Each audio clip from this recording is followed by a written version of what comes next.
John Adolny joins me in this segment, head coach of the Glen Falcons. Man, we're just talking a little bit off the air. Really good win for you guys tonight, especially, this conference race is hot. It's right down to the end, so got to win this one tomorrow. We get a share of the championship if we win tomorrow because we have one more game on Monday. So, yeah, it's coming down to it. Talk about the game tonight. I mean, you got a big hit from Mackay. Yep. We scored. We had two big innings. We got a big 2-out hit from Braden Benwell in the first that scored our first run. We bunched three together in the next inning, and then we got the three in the fifth, and that pulled us away a little bit, gave us a lot of breathing room. And we got another insurance run in the sixth, and just overall pretty pleased with the hard contact we're making. Not just because, but closer to the sectional. We're getting down to the last 5 games before sectional, and we're swinging pretty good bats. So happy with that. Going to into this champion. Well, the game tomorrow night, that means a hell of a lot, and then going into the sectional time.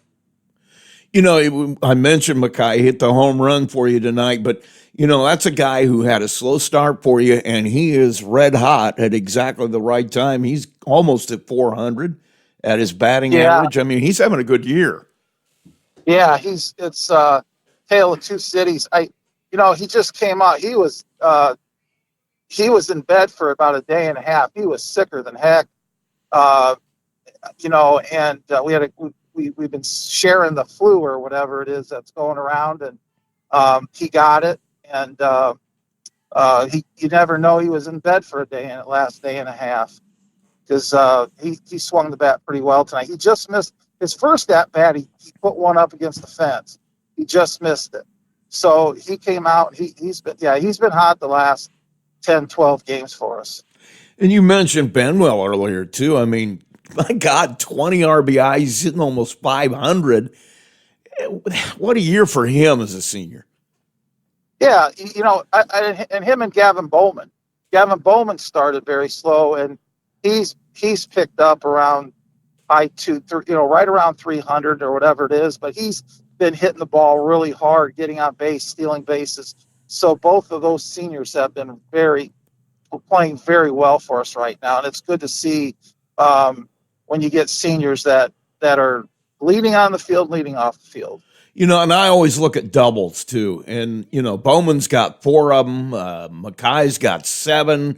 You got a couple other guys with 4. I mean, those are the big hits. To me, those and the RBIs are the 2 I always look at. Yeah. Well, the doubles usually clear bases. You're going to score a guy from first in high school when a ball's to the fence 90% of the time. So, those are big knocks. I was always taught when I got into the level where I was recruiting guys that was where your true power hitters are too. The doubles are always doubles. Home runs, it depends on where you're playing. But a double in the gap is always a double in the gap. And those guys that are driving the ball into the left and right gap, those are the guys you want. Yeah. And so, like I said, lately we've been hitting the ball hard. We've won 12 of our last 15, and I think I don't know, whatever it is, but we're catching it, and I like the way we're hitting the ball. It's a lot different than it was at the beginning of the year, so the more pitches we see, early in the year, how it was raining. We missed 4 or 5 days. Yeah. Here we're getting in a stretch of 4 or 5 games in a row again. We had 1 day off. So the kids are seeing a lot of pitches, and so it's changed the way, they're, what we've done at the plate. There's more consistency, seeing pitches. They're not swinging at the breaking pitch. That's way away. They're just more disciplined at the plate because they've seen so many pitches. When you play that many games in a row, it's been to our advantage so far. When you're hitting 321 as a team, you can't be upset with that. No. I'm not upset with our on base percentage and everything that we've done offensively here the last I don't know 15 games. So um, I always thought that the last 10 games going into sectionals is when you really wanted to be playing your best baseball. And I think we're getting there, but we're still not at our best. I think we can do some things better, defensively and things like that. But offensively and most of our time of our pitching's been pretty good. I was just going to ask you about that because, it looks like some of those guys have started to figure some things out. And you've gotten a lot of guys, a lot of appearances, which is, what you want to do in your regular season. But looks like your guys are starting to stand out and say, hey, I'm the guy that wants the ball in the tournament. Yeah, we've got two guys that are throwing exceptional for us right now. And, the other guys, they've struggled at times. And then they'll come back into focus a little bit more. They'll have a couple good innings. We're still sophomores. We're still young. Yeah. And so two have got it. Right now they understand what they're doing more. They've got their breaking pitch. They're around the plate more. They're pitching to contact. And then a couple of the other guys, the little inconsistencies. When we get in trouble this year, it's because we walk people. And we've given extra bases that way, and no defense. We've talked about this earlier in the year. There's no defense for it, and so we get little bouts of wildness on occasion.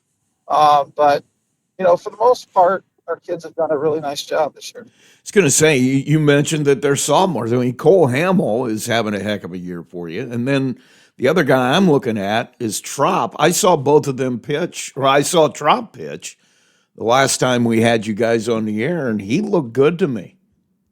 Yeah, he's shut out. He threw well in relief the first game of the year. He had a pretty good start, his first start, and then he shut out Boone Grove. He won tonight. I thought he threw pretty efficiently. He only walked one guy, and he's not a big strikeout guy, but boy, he throws strikes, he throws to contact. And he had another really good win last week. Don't ask. Jimtown. He threw a really nice game at Jimtown. He made one mistake. He gave up a homer, but it was a solo homer when we were up 4-1, and that's or 4-0. And I guess I looked at him. I said, "Give it up now." I mean, I'm okay with it. He's throwing strikes. So he's had a very good year for us. So we're feeling pretty good about Colin and Trot being our 1 and 2 guys. I was going to say, homer doesn't hurt you as long as you don't walk guys in front of it. Yep, that's the one. That's the killer when you put a couple guys on and then you give up the long one. And if you give up a solo homer, so what? It is what it is. You made a mistake. You tip your hat to them but it's tough when you walk the first 2 guys in front of that. That's when you get yourself in some trouble. And, like I said, I haven't seen you guys play in a while, but as I remember, you got some guys that can play defense behind them. It's got to give them a lot of confidence knowing they can pitch to contact. Yeah. I mean, we're just feeling really good about ourselves as a team. That chemistry word, it's starting to, you can see it, there's some belief in themselves. There's a little bit of more camaraderie. Winning does that. I mean, you win some games and you feel, in high school, confidence is everything. And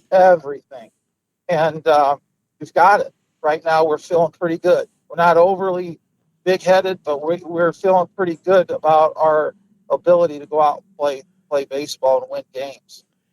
I couldn't agree with you more about confidence being everything in high school ball because it's really simple.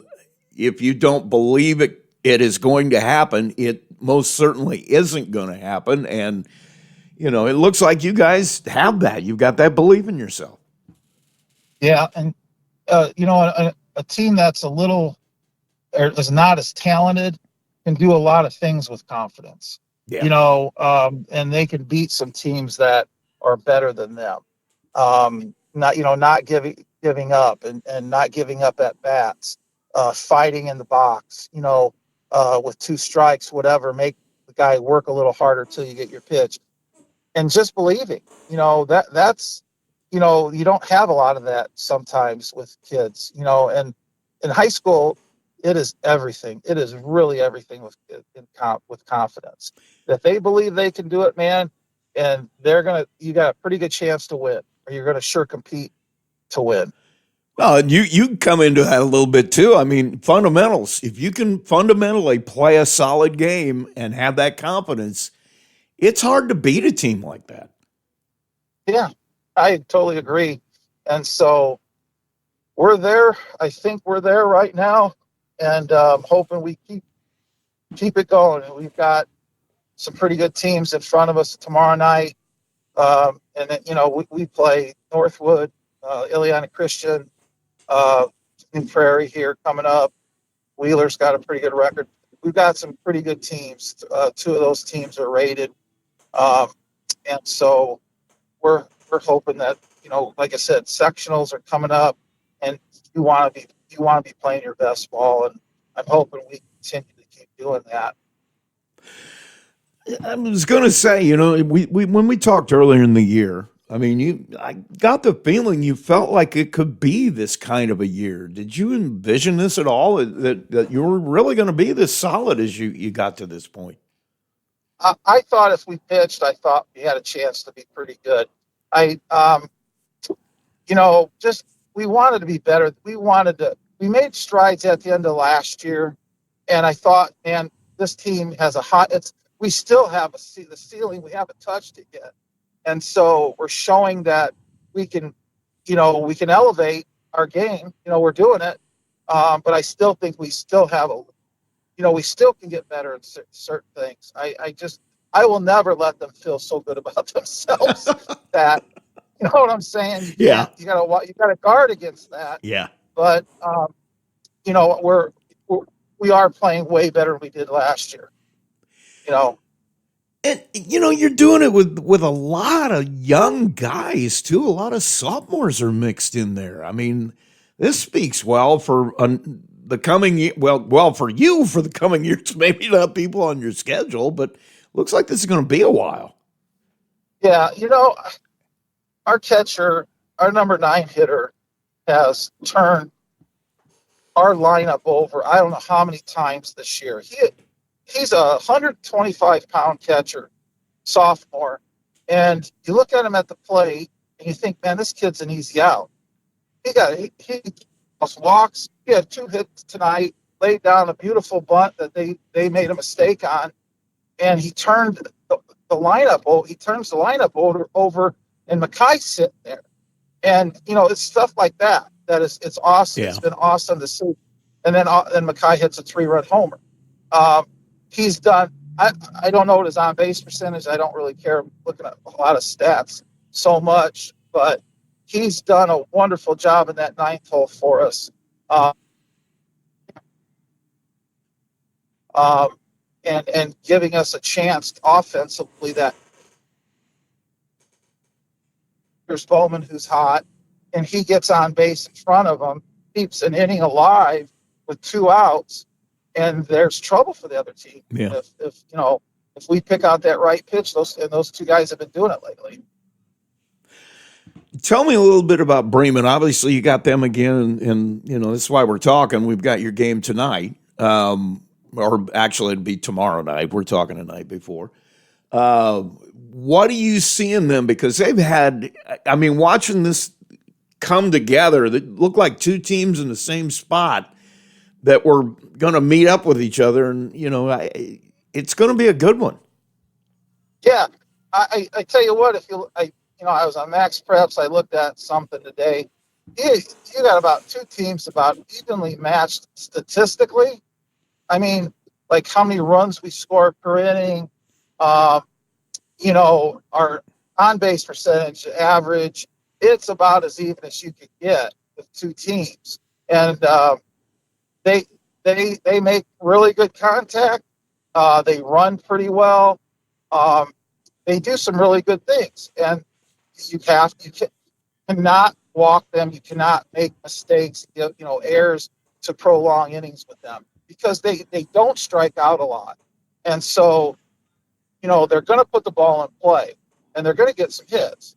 And so I think you beat them by not walking guys and then just making the routine play, Yeah.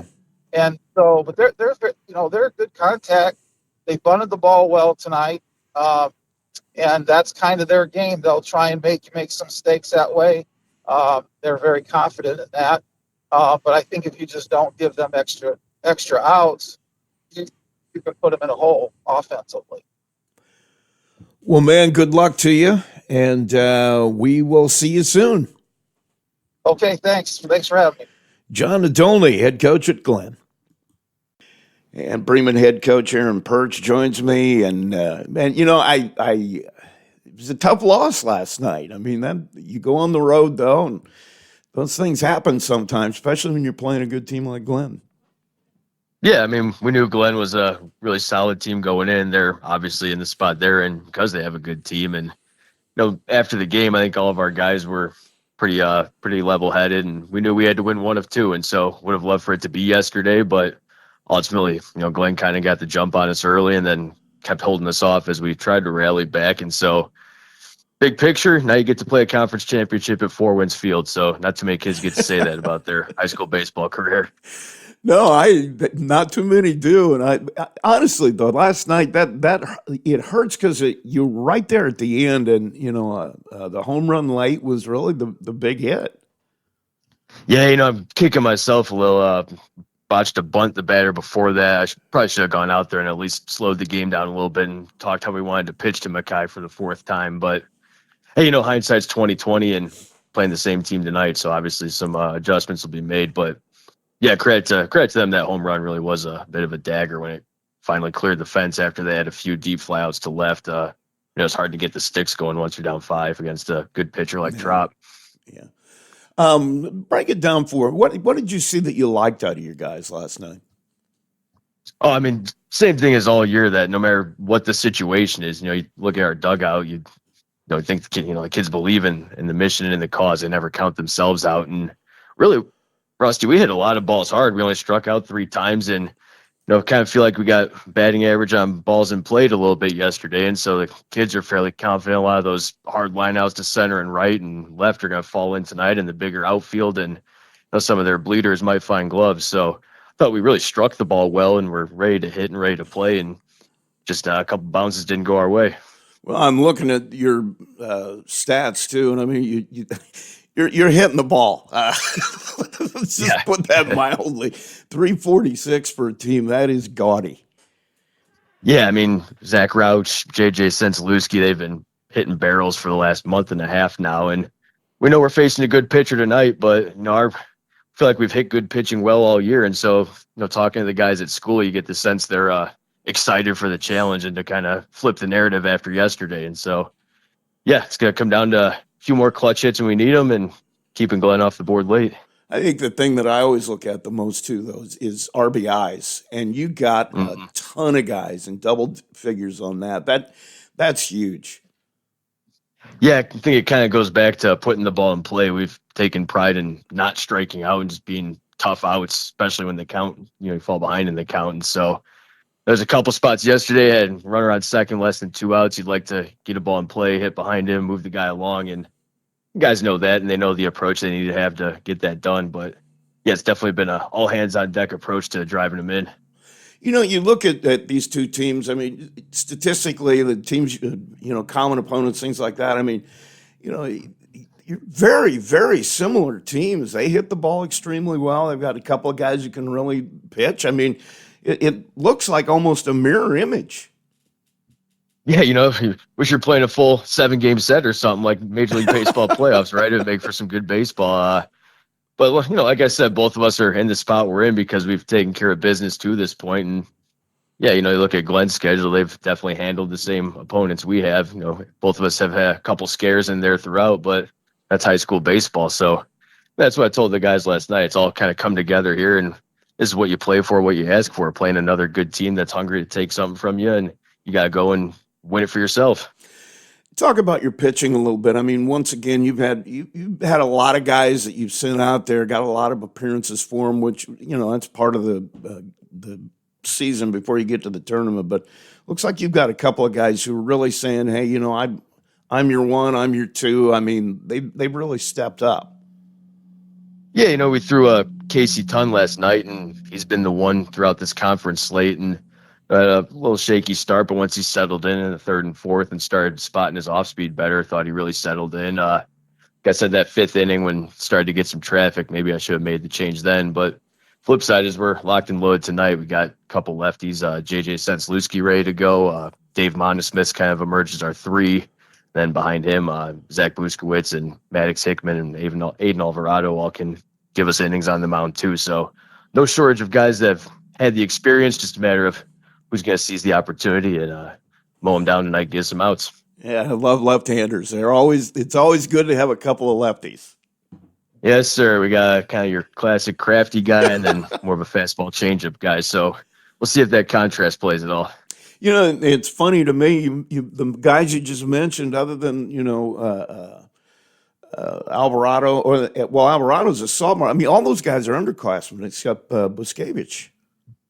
Yeah, that junior class, I don't know what they're eating, but there's maybe four pitchers, one on our JV as well. So looking forward to next year. It's exciting, kind of developing them this year and then being able to roll them out as seniors next season. But last time we talked to our JV coach, I mentioned Zach DeBates runs all the pitching for us, and so they get quality instruction and innings from the time they enter the program. Really, and I think we talked about this before. You look at your roster and the players you lost to graduation, it just looks like you're just reloading. I mean, it's just, you've got a lot of underclassmen you're going to come back with next year. You got to feel really good about the state of the whole program. Yeah, our junior varsity's playing pretty well this year. We only had 4 freshmen come out this year, but I know in town there's a team of 8th graders, the 14U travel team, and so it's kind of been the vision and the goal is having a program that can sustain itself year after year. And obviously we're going to graduate a lot of guys and got to replace that varsity experience. You never know how someone's going to react until they're out there. But yeah, in the big picture, like where we're at, both tonight and moving forward a year from now. What do you feel best about so far? I mean, what do you feel you guys do best overall?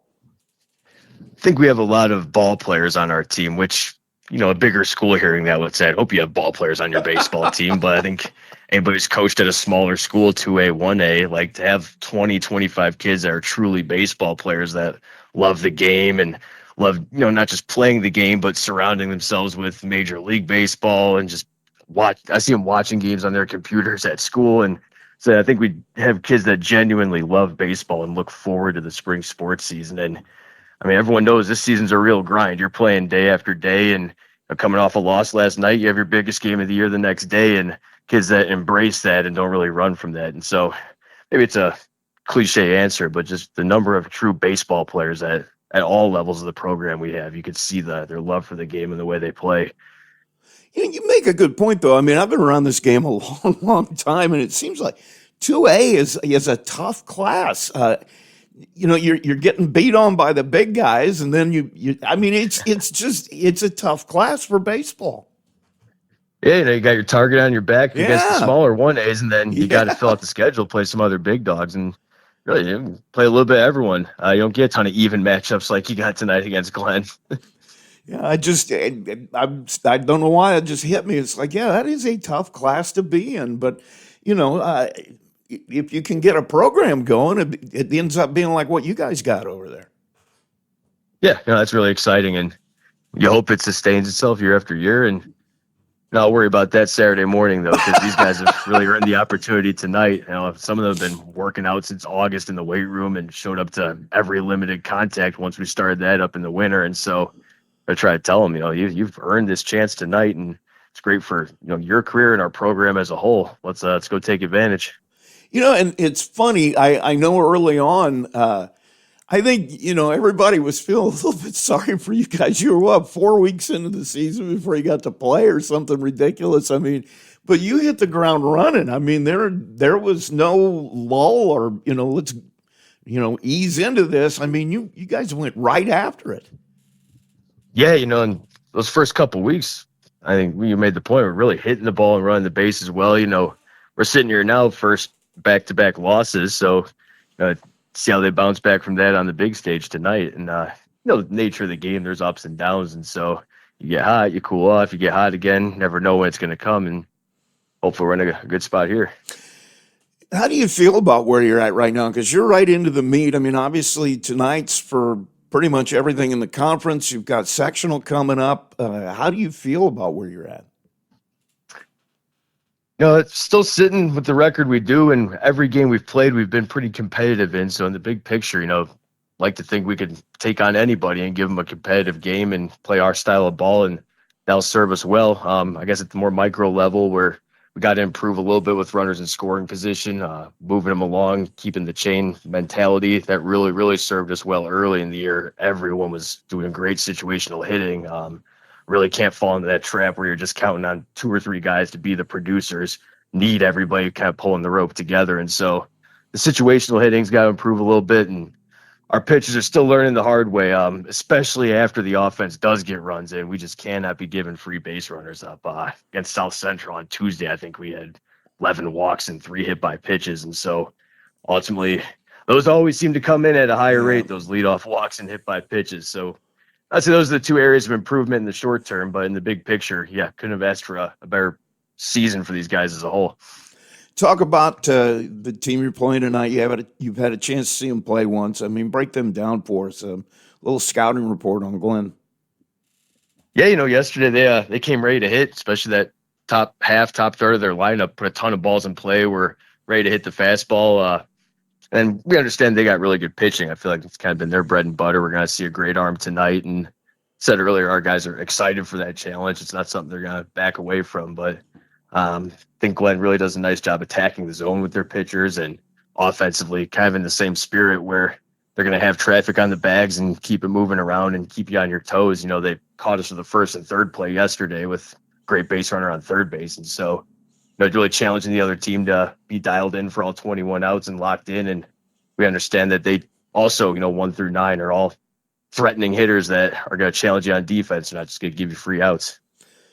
Well, Coach, thanks for taking the time as always, and good luck tonight. I guess we'll see you in a few hours. Yes, sir. Looking forward to it. Just got to get to the school day here. Aaron Percy, head coach at Bremen. And we're with Ivy Stackhouse, the Tony the Boss Ross Athlete of the Week. Congratulations on that. You're having a really nice year. Thank you. How would you describe yourself as a pitcher? I like using rise, screw, sometimes the changeup. Kendall's been doing pretty good learning how to call my pitches for me this year, especially with it being our first time pitcher-catcher combination. When you're out there, what are you thinking about? I mean, are you thinking strikeout? Are you thinking pitch to contact? I mean, what would you say is your style? In my mind, it's just try to strike them out, and if they get a hit, they get a hit. I just have to trust my defense. Do you always? I mean, what is your strikeout pitch? What do you go to, and you got to get that person to swing through it? Rise ball. Rise ball.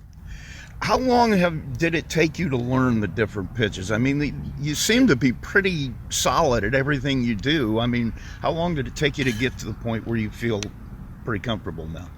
When I was younger, I just learned them gradually, like got a new pitch every however often and just worked on it over time, and they've just, I don't know. When did you start pitching? I started pitching when I was 11 or 12. So how long you been playing softball? Since I played t-ball when I was 7, and then my first travel team was when I was 12. So you started pitching right away? Yes. Was it something you wanted to do, or is it something they thought, hey, maybe you'd be pretty good at it? Pitching was something I wanted to try. I thought it would be more fun to have a bigger role in the game. You like hitting better or pitching? I like pitching better, but I enjoy hitting a lot too.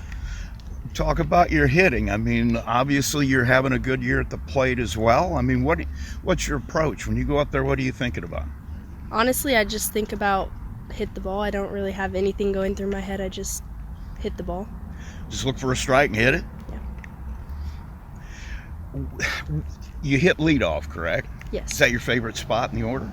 Yes, I like hitting there. I can set the tone for the game. Got some speed. You like to steal bases, I'm sure. Sometimes.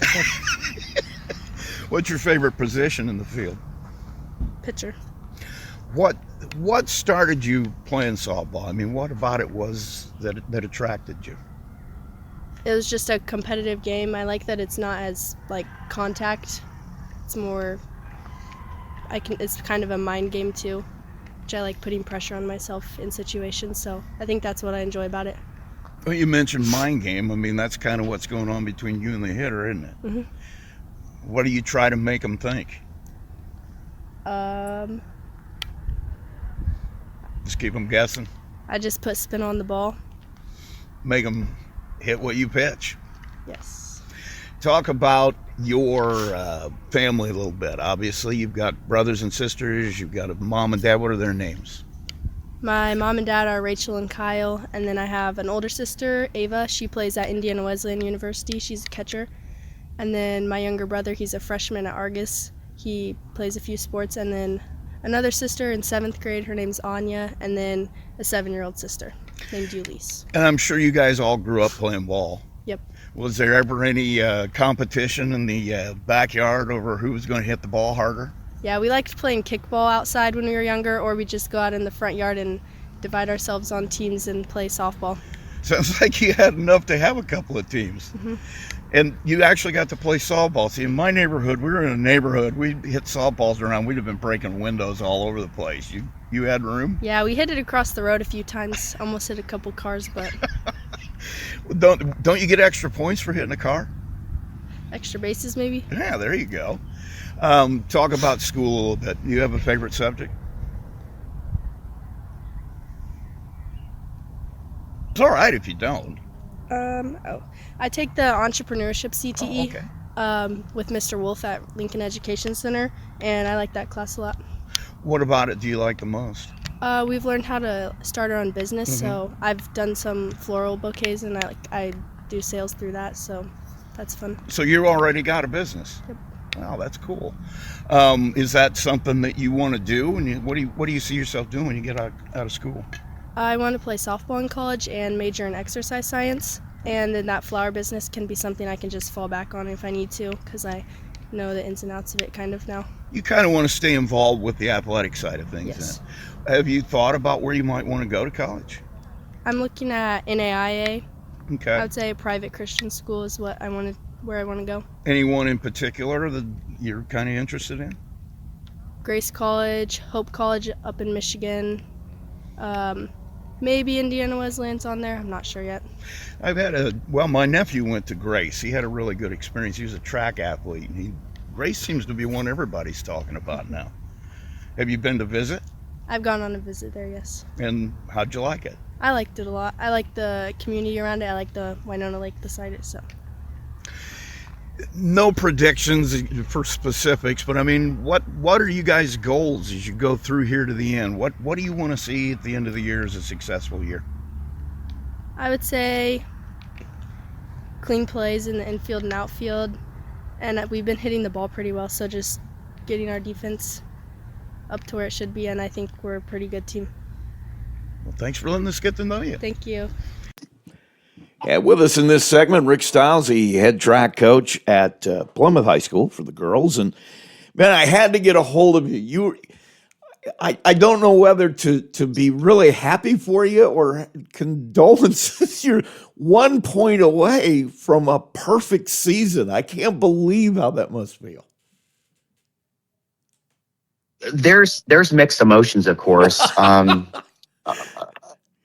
mean, I think we were like doing the points back and forth, and we were just waiting on some results to come through there. And I mean, it came down to we had 3 conference champions, multiple runners up, and we had some people that stepped up, and it was just a great matchup. After, when we were doing our coaches meeting, Coach Megan Davis from Warsaw, she came up to me and she goes, "Hey, make sure that you tell your girls that they should not hang their heads here." She goes, "This is the toughest battle that we've ever had by any team in my 10 years as a Warsaw coach."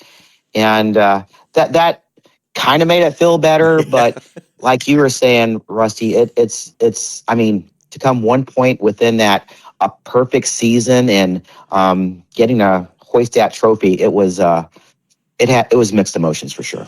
Yeah, but still, at the same time, I mean, I know what you're saying to me because I know you feel the same way. You have a perfect regular season. You didn't lose a dual meet. I don't know that has ever happened in boys or girls track at Plymouth. I can't remember it. That's a very good question. I do wonder though, like my senior year, 1989, when Russ Teal was coach, I'll bet it was pretty close because we won conference that year. I thought we were sectional champs back then. If I'm sure you heard of the Goshen Relays, that was one of the top Midwest Yeah. meets, and we won that one too. I mean, there were some great teams there, but we had a really good distance, great throwers, and we had some good hurdlers too. So almost like, hey, you think about the team that we have on the field this year. I think Curtis and I were talking about this after the coaches meeting. This might be one of the best assembled teams that we've had for Plymouth, top to bottom, definitely for girls. Well, and you had two more school records set. Jersey did both of them. You've got so many incredibly talented athletes on that team. We do.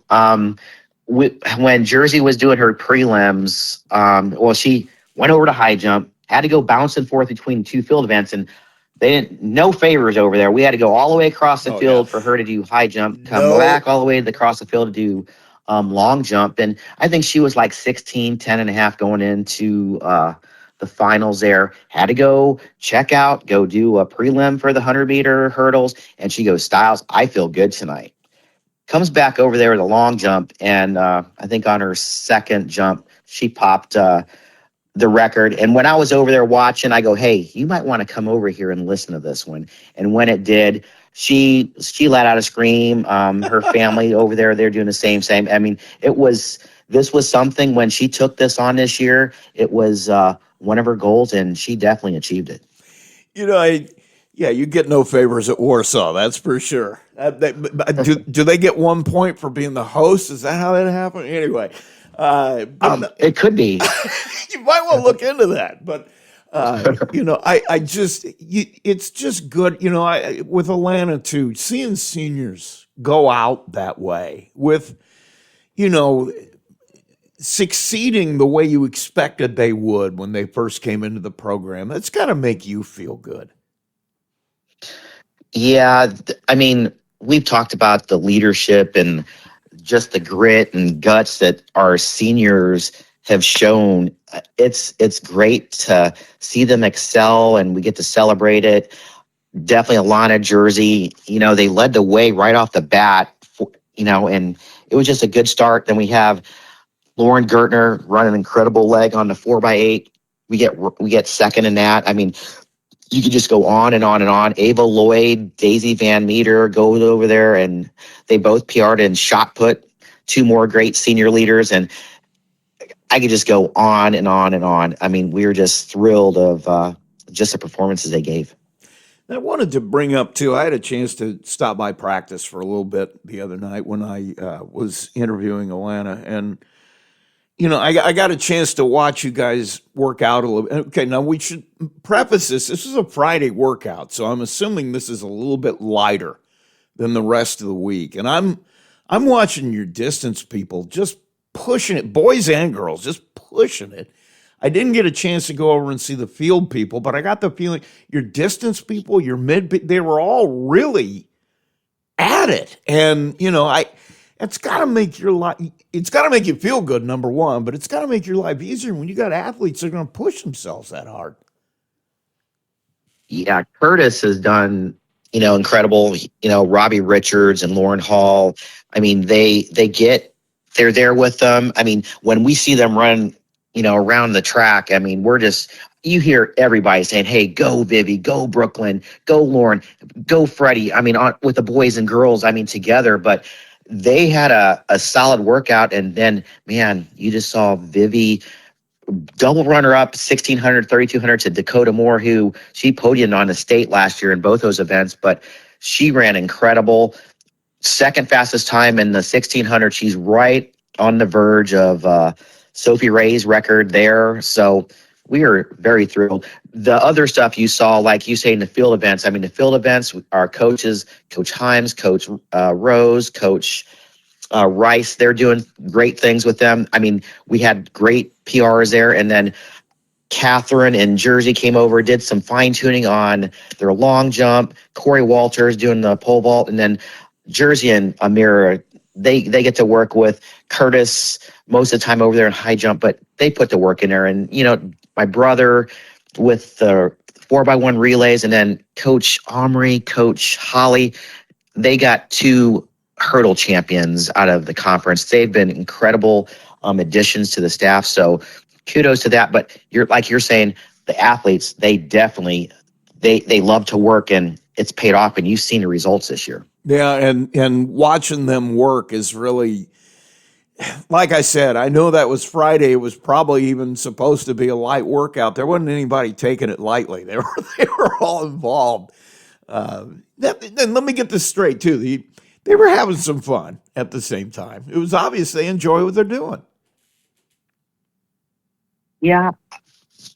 And I think they just, like, you've interviewed Vivi and Alana, and you hear about the culture, and I just think they have fun pushing each other, encouraging other, and like you said, I think if their workouts can be sprinkled in with some type of fun, or maybe some of the coach speak that they hear, or even teammates speak. I'm sure sometimes there are some jokes or some humor that gets in there, and it definitely makes it a fun environment. Well, let's talk about you're in the crunch time here now, and it's getting close to the tournament. Do you feel good about where you're at? Do you think you've gotten done what you needed to get done in preparation of this?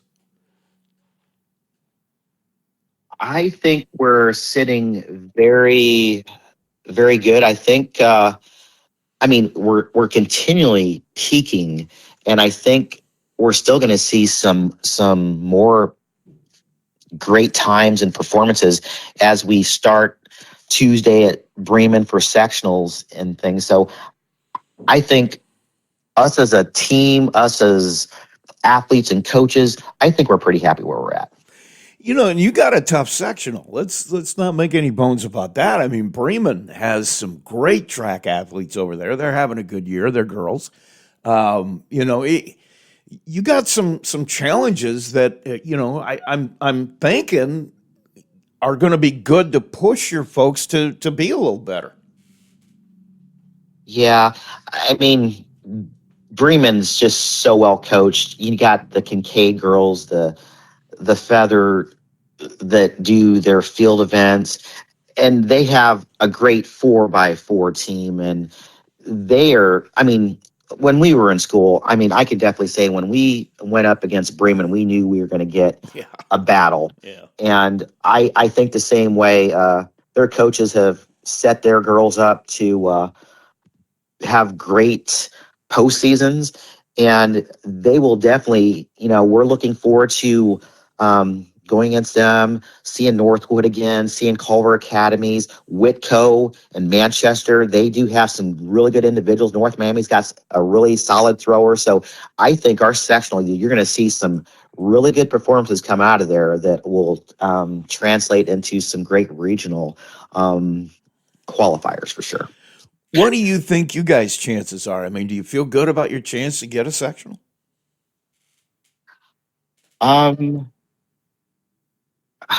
I know we're going to have some great competition. I feel very, very good that our team is ready, especially after the way that we performed at conference. Going in as a defending champ, the target's on your back, but I think our team and our girls are ready to go to battle, and we hope to bring home another sectional championship.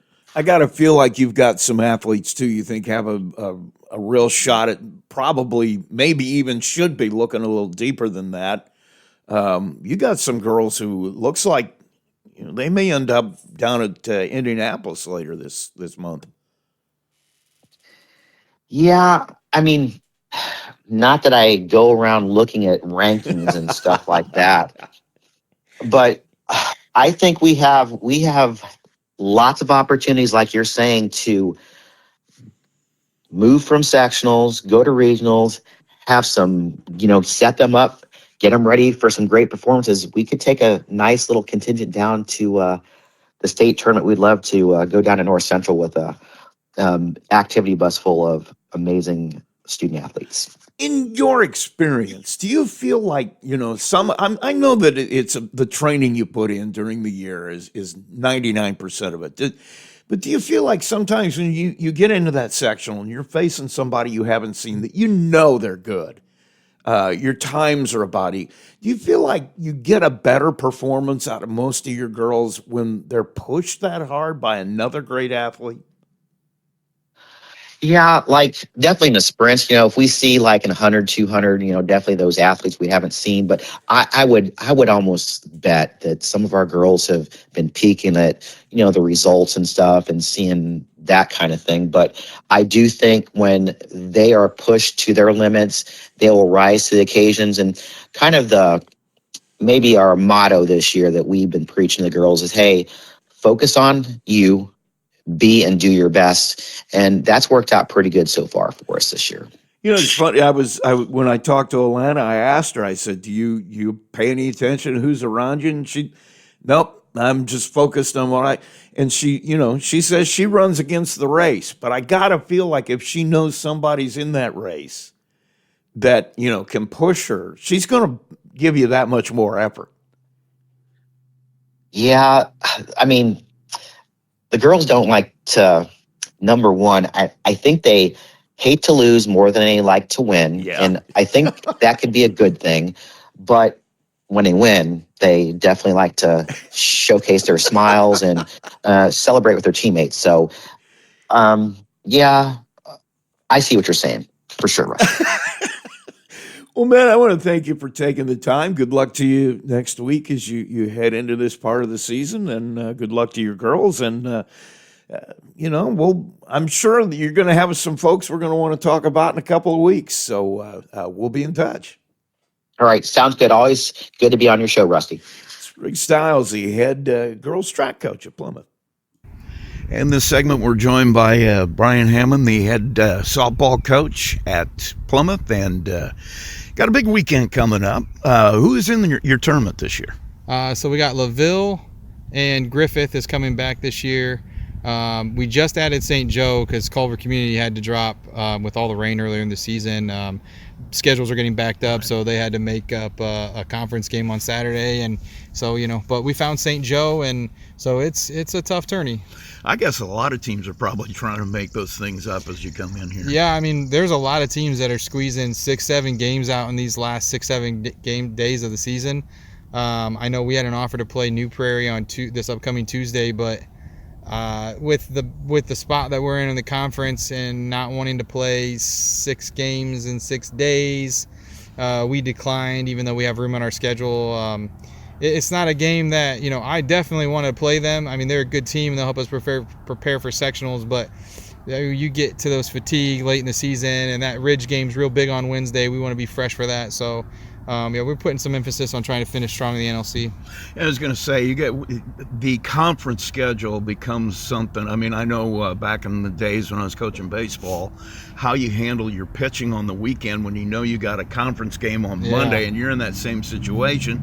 You got the tournament and then a conference game on Monday. Yeah, and conference games on Mondays are tough, right? Because you got Sunday day off. And if we go out and we have a rough day on Saturday, we don't get a chance to fix anything. We just have to trust our process. So, the NLC schedule Monday, Wednesday, Friday is a grind, double round robin format, and a lot of things happen in that second round. It just with that grindy schedule, it's interesting. But Monday games are tough. How about, I mean, a couple of the other conferences are playing back to back or even double headers to get their games in or whatever. You like the way it is? I mean, you got 3 games in a week, but they are every other day. Yeah. I know the NIC is Tuesday, Thursday. I know the new Indiana's Northern State Conference, whatever you want to call it, is Tuesday, Thursday.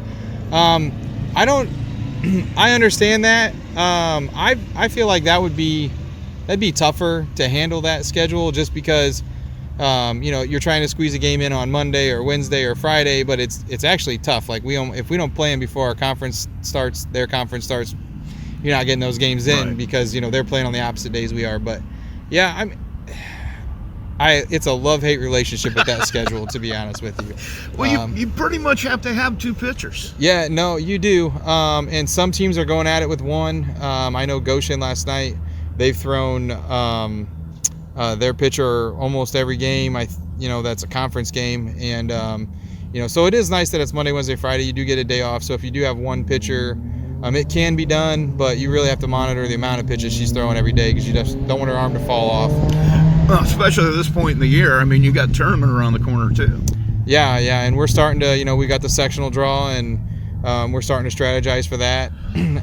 So having Friday, Saturday off going into sectionals is nice. We can kind of take it easy, do some walkthrough stuff, and make sure we know what we're doing come sectional day. Well, and let's talk about the sectional. How you feel about that draw?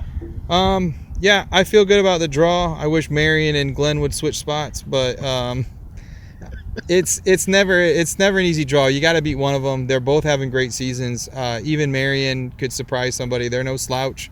I like the draw that we got at the academy team. They're young, and we're certainly not going to overlook them. But it'll be good if we can get out there and get our bats rolling and gain some confidence and get that win going into the Glenn game. And just one game at a time for us.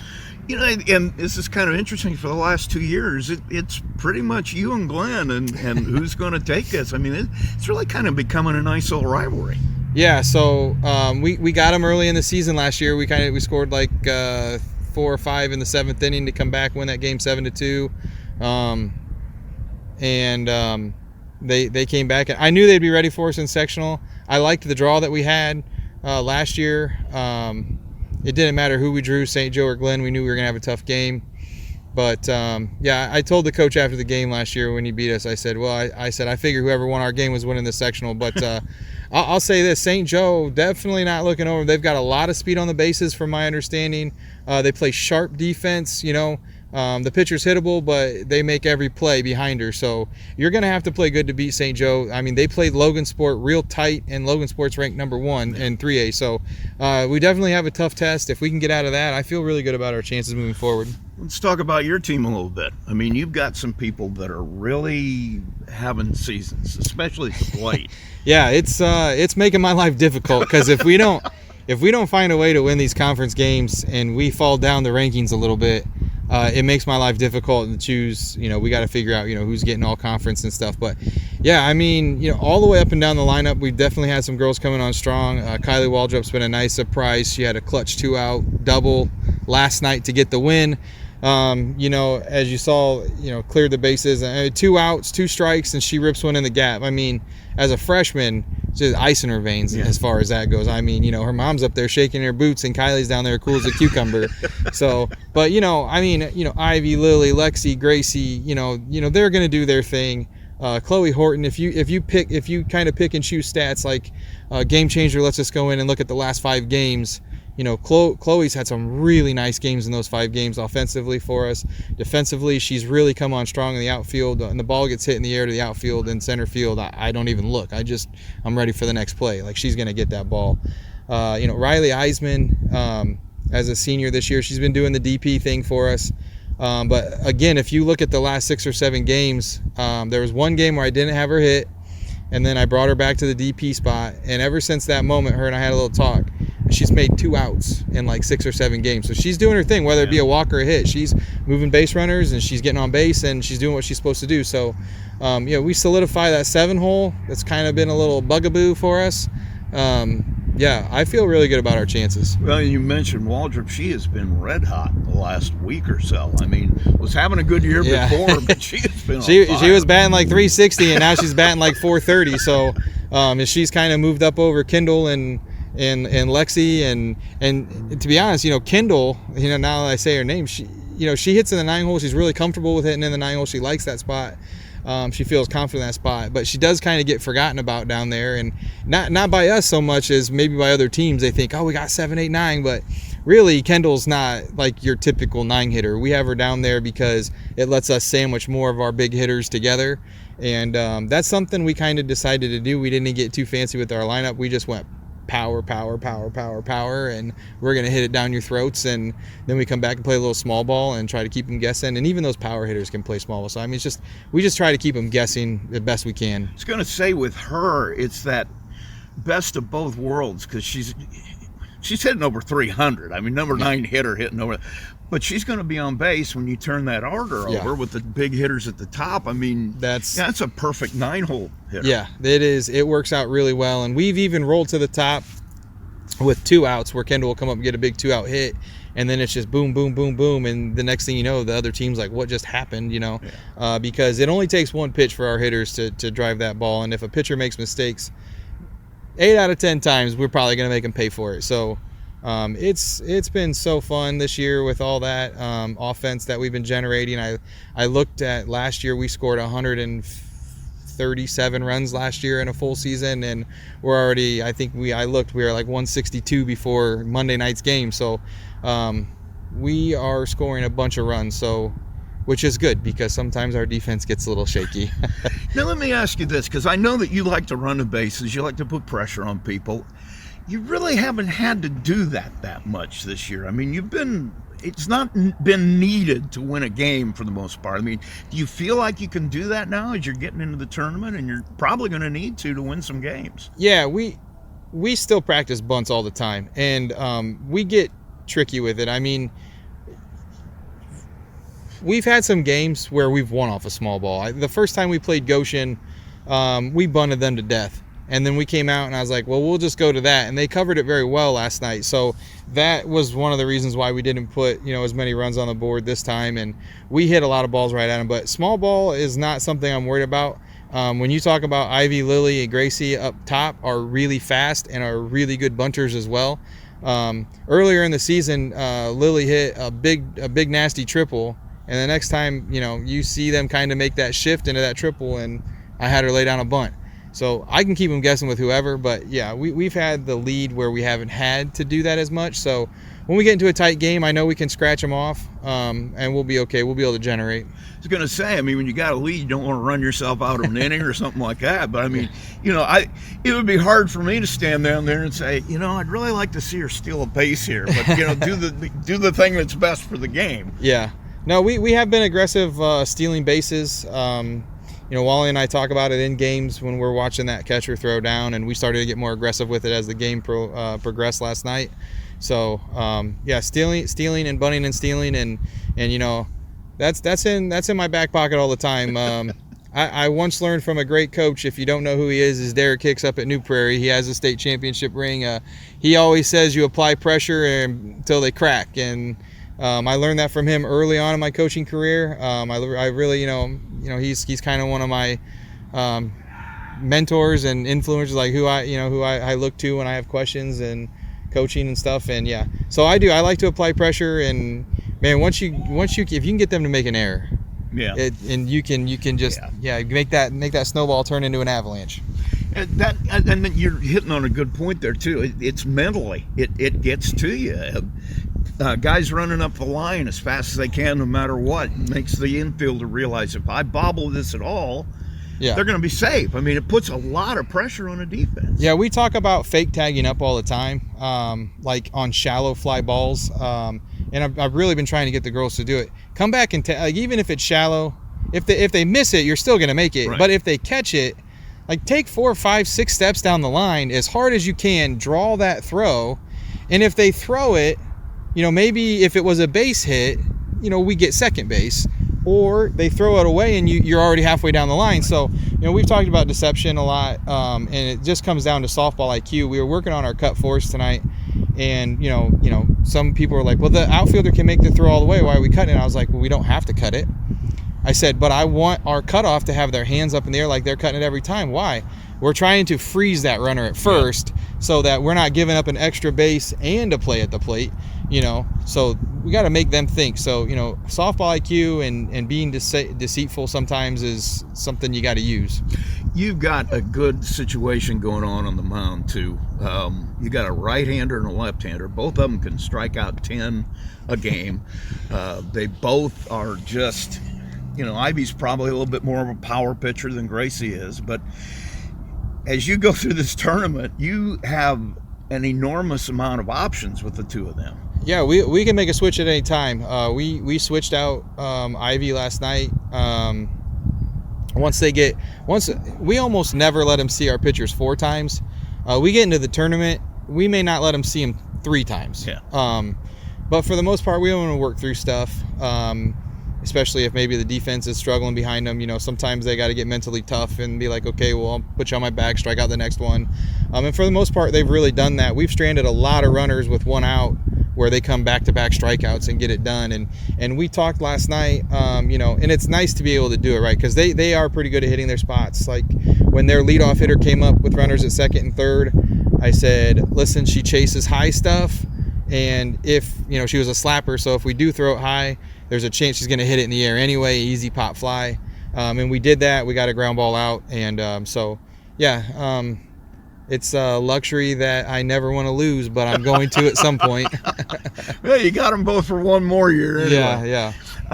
Let's talk about this part of the season. You're into the meat where hardware is going to be exchanged for the rest of the year. Conference, sectional, whatever, however far you can go. Overall, how do you feel about where you're at heading into this stretch? We've really tried not to focus on where we're going to finish or what the sectional championship looks like or anything like that. We just talked about it again tonight, before we left, that I know where we want to finish, and I know what our goal is of where we want to finish. And I said we can't focus on the end result. We need to focus on one game at a time. So we talked about tomorrow night's Wawasee. They're a tough team. They're same caliber as us, and they're not going to let us just walk up to Wawasee and win. We'll probably be their senior night tomorrow, so they're going to be jazzed up for that. So we got to go up there and play tough and get a good conference win. And I don't want to put a lot of emphasis. We talk about if we make an error or if we get a hit or whatever it is, we can't rewrite history. We can only write the next thing. So we just focus on it's one pitch at a time, one play at a time, one game at a time, and we're just focused in on that. And so we really haven't put too much thought into sectional. Now I have to come up with a dress list for that because we'll dress a few extra. But we're just focused on Wawasee right now, kind of Bill Belichick in it if I can. That's okay. That's fine, man. Thanks for taking the time. Appreciate it. Good luck to you, and we'll see you again soon. All right, thank you. Just hit repeat from last week. Yeah, we could do that. Oh my! And Ryan Wolf joins me, the head coach of the Plymouth Pilgrims, and off the air here a second ago. It's kind of a repeat, and it is kind of a repeat of last week, man. Just what a kind of, I don't know any other way to describe it. Kind of a roller coaster kind of year you guys have had.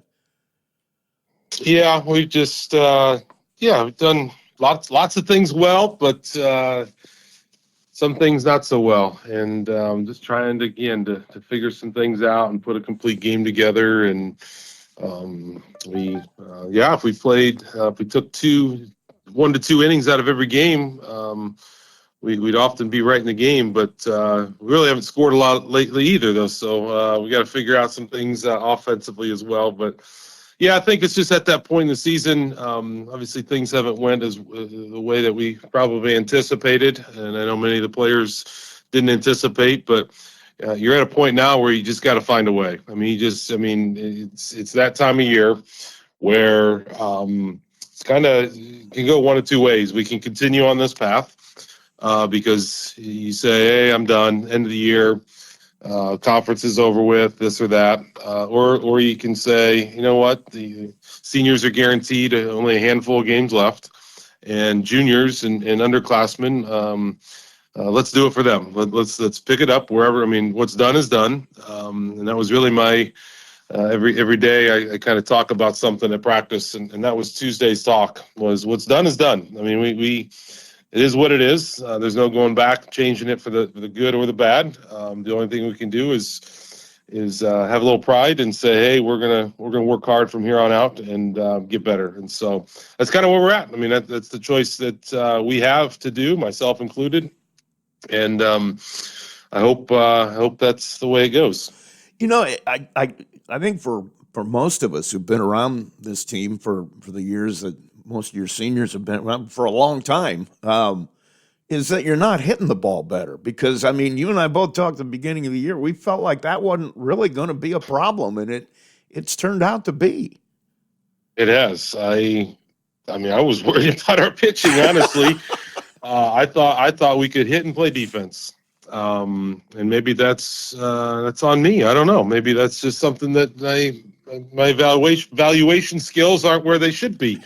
But yeah, it's been frustrating. I know in hitting, and I told the guys the other day, high school baseball is a sprint, and hitting a baseball is one of the hardest things to do in any sport.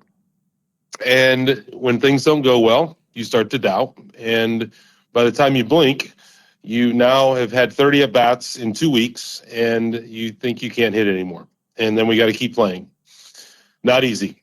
There's no break. They're not going to take it easy on you and say, hey, we're going to put it on a tee for you. You're still going to see curveballs. You're still going to see all kinds of stuff. And so I think it's just, and I guess I've been saying this for a few weeks, like we just need some sort of spark maybe, and hitting's contagious. We've yet to find that, but we're going to keep trying.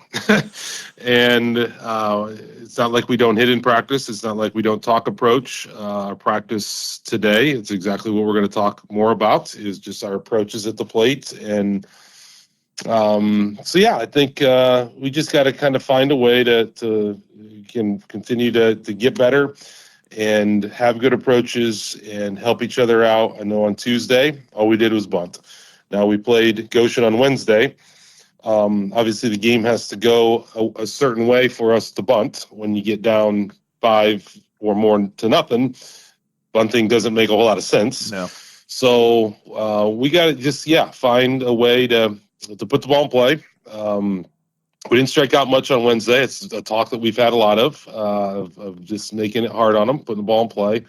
So, yeah, it's, again, not the way we expected it to go, but that doesn't mean you say, all right, it didn't go this way, we're just going to quit. No, we pivot and try to figure out something to help us win a ball game, and that's where we're at this point. One thing that you got to be happy with, and I'm happy because it's good to see him figure some things out, is Ethan Hall. I mean, he had such a slow start, but, I was talking to my son the other night, and he said, I think he's got a few things figured out. He thought maybe the power numbers had gotten into his head, and he said, I think he's figured out that all he's got to do is hit the ball, and it's probably going to leave the park, and he's started to heat up. He is, yeah. We've had some guys that have been consistent throughout the year, but some guys that have kind of took off, and Ethan, his slow start has kind of evaporated, and he has, I mean, he's strong enough, and that's what they got to realize is, I mean, the ball's going to do the work. You just got to make solid contact. We don't need to swing as hard as, I mean, once you get some mechanical things figured out, then you can start to swing harder. But when you're not even hitting the ball, then we got to figure that out first. And that's really what Ethan's figured out is, all right, if I just take a cut here and shorten my swing and just make solid contact, man, I'm a strong guy and the ball's going to go. And that's kind of what's happened lately is he's had some good swings. He's been on time. We just got to find a way to get some guys on in front of those guys. I mean, Parker's had a great year as well at the plate. They're hitting in the 3-4 hole. I tried to move them up to the 2-3 hole. At Goshen on Wednesday, I looked at their lineup and I looked at the lineup they had the first time we played them, and all they did was switch the 5 and 6 hole. They had the same lineup. Well, I can't say that because we've had a lot of different batting orders, just trying to get guys comfortable, just trying to get some guys on ahead of some guys. Again, and I don't like to do that. I mean, obviously you'd love a guys to be able to settle in and come to the park kind of knowing where they're going to hit and when, and the comfortability of that eases some anxiety. But it's just been a struggle all around trying to figure that out. And you had Ben Shively in there with Parker. Parker's hitting almost 400, so he can't do a whole lot better than that. But those have been your big RBI guys too.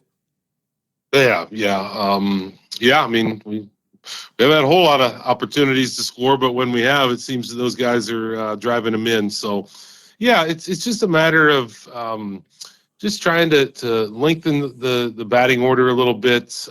Again, I know I really hate when the guys show up and they just don't know what the lineup's going to look like, but it's hard on me too, trying to figure some of those things out. And I take every decision I make and move I make extremely seriously, and it's all for a reason and a purpose in my head and what I think will work. Ben Parker, Ethan there. I think Grady's really seeing the ball a lot better. He hasn't struck out in probably 6-7 games. We worked on some things. But just trying to, again, get some guys out of some slumps. We mixed in a few young guys in here just for the fact of they put the ball in play. I mean, that's what we got to have. We got to have balls in play. I mean, strikeouts are easy outs. And also on the defensive side of the ball, we got to kind of find that combination that we've pitched pretty well. I really have been impressed with our pitching. We've competed. Lately, we've let down the pitcher with some of our defense, which early on was really good. I don't know really what's happened lately, but the last 2 weeks, our defense just has kind of given some freebies and kind of some of those crooked numbers on the defensive side of the ball, which isn't good either. But it is what it is, like I said, and we just got to kind of continue to find a way and practice good and still stay together. I mean, the guys, again, they haven't quit. They're still competing every time we take the field. And at this point, we want to be disruptors in the conference. We still got 3 conference games left and a big senior night tomorrow night, Friday night, to honor the 5 guys that have contributed a lot to our program over the last 4 years. And I know they don't teach it this way anymore, but I mean, strikeouts, you hit it on the head. That's really been a bugaboo because you don't even have to make a play on a strikeout. You got to get your guys on base and then the ball in play and get them to run. And that's when good things happen to you offensively. Yeah, I mean, high school baseball's a pretty simple formula to be competitive. Throw strikes and put the ball in play. I mean, you look at Goshen. I mean, we played them on Wednesday night. They are not fancy at all. Their guy doesn't – their best pitcher we saw the first time, and this guy we saw, the Hoke kid. I mean, we got guys that throw harder. But 0 walks, and they don't strike out. I mean, you may not win. I mean, they beat us 11-0, but that's how they went to the semi-state. I mean, you beat teams like Penn and New Prairie and those teams when you pitch to contact, you play defense, and you don't strike out. And we just haven't been able to do all 3 of those on a consistent basis every game. We pitched well some games. We played defense well some games. Some games we've hit well, but we just have not been able to put all 3 of those phases of the game together. And we have some games, but lately, no, we haven't. And when you don't, you're either gonna give up 11 runs and score 0. And we haven't scored in 3 games, and we've been 10-run the last 2 games. So we really haven't done a whole lot of any of that stuff real well. But again, it practice tonight. Thing about baseball, you play a game every other day, and so you don't have much time to think about it, and that can be good and bad. But nonetheless, we're gonna get back on the horse and try to finish this season out strong. And it's funny you would mention that because I remember hearing a stat one time where in a certain period of a decade in Major League Baseball, the teams that were playing in the World Series had the least amount of strikeouts from their hitters and the least amount of walks from their pitchers. I remember the Diamondbacks one year had when they had the guy with the bloody sock. Anyway, they had him and Johnson. Both of them had more wins than walks in the whole season. So, you know, it is a very simple formula. Yeah, we just stat wise, going into Wednesdays, we had struck out 85 times and walked 25. Wow. So, I mean, we're going to strike out. The baseball is a game where it's going to happen, but you definitely, just like assists to turnovers in basketball, those numbers got to be closer rather than farther apart for you to be successful in either sport. And we just haven't been good at that. I mean, and it's shown in some of the scores. Again, when you don't score, you can only you can't give up any runs, and that's not going to happen in the NLC. So we just, again, got to continue to find ways to put the ball in play. Again, we did that a little bit better. We had opportunities to score on Wednesday. We had two guys on, one out early in the game. Same thing in Warsaw. We had bases loaded, one out in the second, 0-0. And we get 2 strikeouts. And we score, and then we give up 5 in the bottom of the second. We score, who knows, right? I mean, there's a lot of what ifs, but if you score first, it's put pressures on them then. I mean, and so forth. So we haven't been real good with guys in scoring position. It's just been a number of things that have kind of hampered us from being successful, and things we talk about, but we just got to execute them. I mean, it comes down to being able to make some adjustments and changing some things. I mean, I think sometimes we fall into the just going to keep doing the same thing and it'll eventually work out. Well, that hasn't happened. That hasn't happened, and it's on me too. I mean, we got to change some things in how we prepare and what we do in practice, and we've tried to. We're going to continue to change some things and work on some things, but it comes down to just our coaching staff and as players just being able to execute when it matters in the game. And, you know, you haven't gotten any favors from the teams you play either, because it seems like as tough as the NLC is every year, you got Goshen having the kind of year they're having, and it appears they're back to be one. There is literally no night off in that conference ever anymore. I mean, everybody is at a point where, you know, you're going to have to bring your A game or you're going home a loser. Yeah, I mean, literally, I mean, if you look at some of our games, I mean, we've lost to Mishawaka 7-5, 6-2. We lost to Northridge 7-5. I mean, some of the games have gotten away from us, but I mean, we're 2-9, and I mean, we could be easily 500. But it is what it is. Like, I mean, what ifs we talk about forever. I mean, even games you win, you're like, what if this? We could have lost. I mean, that's why you play the game. But yeah, I mean, the NLC. I told the kids the other day, no one's feeling sorry for us. First off, I mean, no one's coming in saying, oh, they're 5-13 and only won 2 games. We're gonna take it easy on them tonight. No, that's not happening. So if you think that's happening, then let me know, and we won't put you in the lineup because that's not the case. So we got to show up. I mean, we got to show up, or we're going to continue to lose. And again, we're doing some things right. We're doing a lot of things right. I think we pitched well enough to be in ball games. Our guys have competed really well on the mound. We're still trying to figure out just the game of baseball. We've made some silly mistakes on the bases.